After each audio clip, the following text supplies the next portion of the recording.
It was an attempted armed robbery that just didn't go in that person's favor that day. On this FaceTime call, the mission is to take a screenshot of their face. And if a person doesn't negotiate, red flag. Make sure that there's a place where there's cameras to catch everything that happens, the interaction. Welcome back to the channel, guys. You read the title correctly.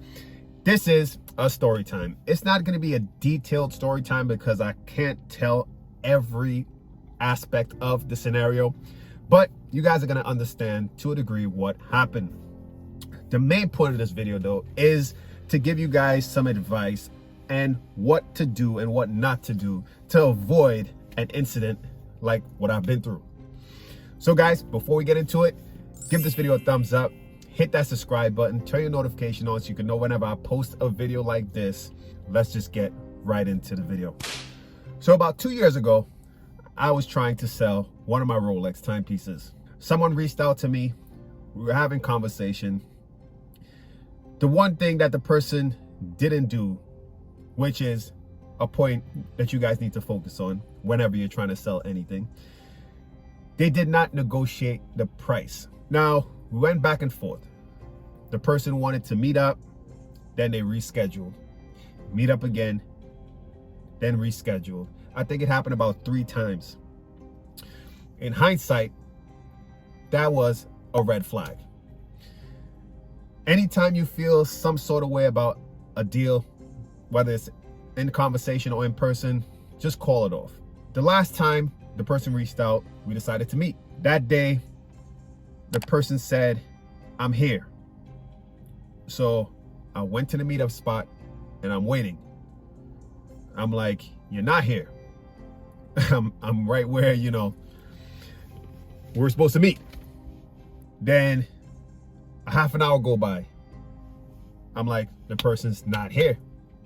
The person's saying, "Oh, we're like," it was just a bunch of BS. And in my eyes, in retrospect, looking at the situation, the person was there looking at me from a distance. So eventually the person then approached, driving up, got out the car, started inspecting the piece, and that's when things went down. The person went into the car for too long of a time to retrieve a tool to, inspect the watch. And I'm going to stop it there. If you guys want to know the details, reach out to me on Instagram, mentorship.ceo. I don't even know if I can tell you guys, honestly, even privately. But anyways, I still have the watch in my possession. It was an attempted armed robbery that just didn't go in that person's favor, that being okay and having my timepiece still. Now, let's just get into really the point of this video, where it's the advice that you guys should take heed so that you can avoid this situation. First thing, someone reaches out to you, messaging conversation, really analyze what the person is asking you. And I mentioned initially where I said negotiating the price, the person didn't negotiate price with me. That's something to look for. Usually we price items, I'm sure you do too if you try to sell something, with a little bit of room to negotiate. If the person want to, try and think that they get a deal out of it or whatever. It could be, if it's a small item, it could be just $10, $20, or if it's an expensive big item, it could be like maybe $500. You might add 500 on top so the person can negotiate and come down a little bit. And if a person doesn't negotiate, red flag. In my case, that's what happened.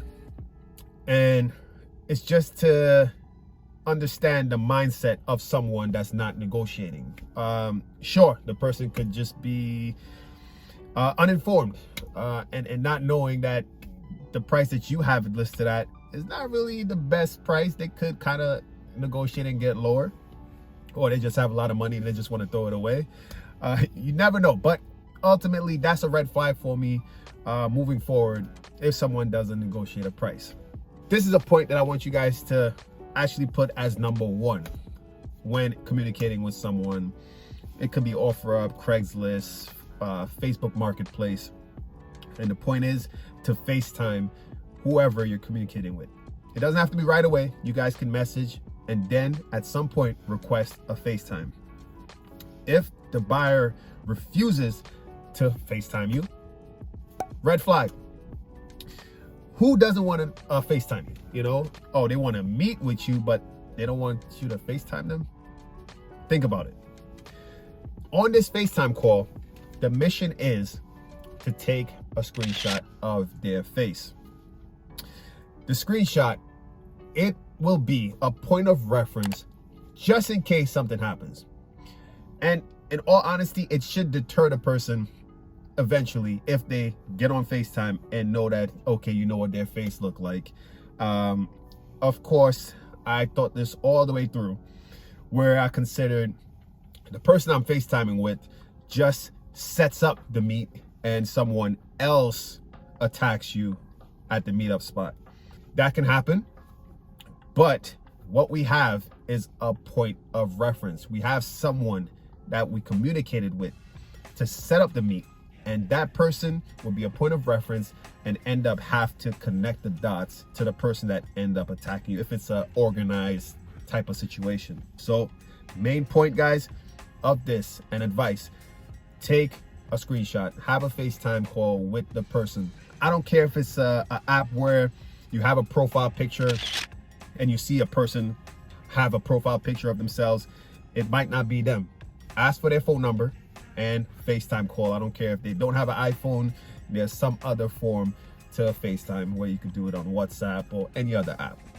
So now that you guys FaceTime, had a decent conversation, everything seems okay, don't let your guard down.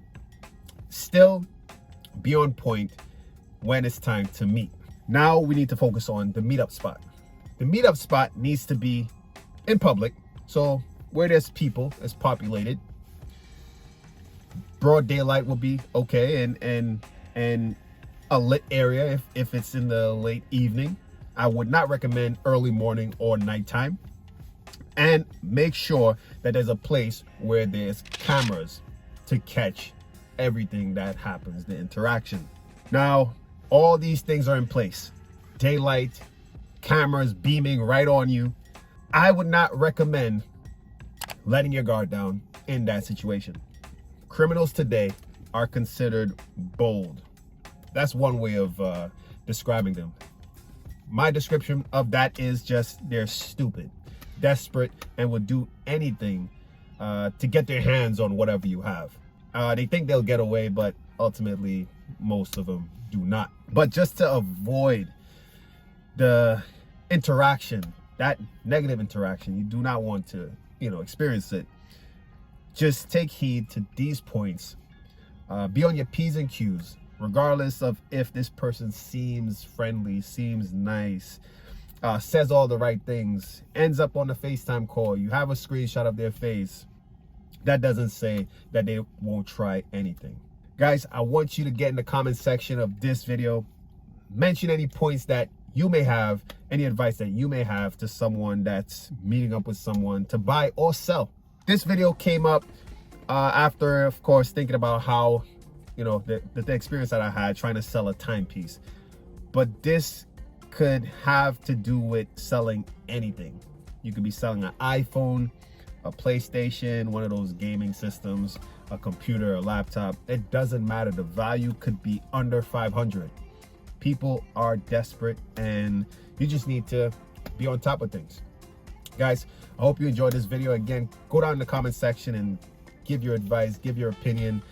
Give this video a thumbs up, hit the subscribe button, and stay tuned for the next video.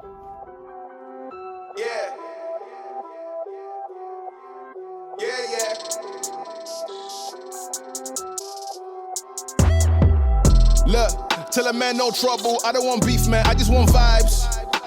Big man like me, no need for the telephone hype. I got too much getting online. One rule, then I'm on site. Wrong move, I bet they gon' ride. No need for the telephone hype, nah, no need for the snoozing. Big whip.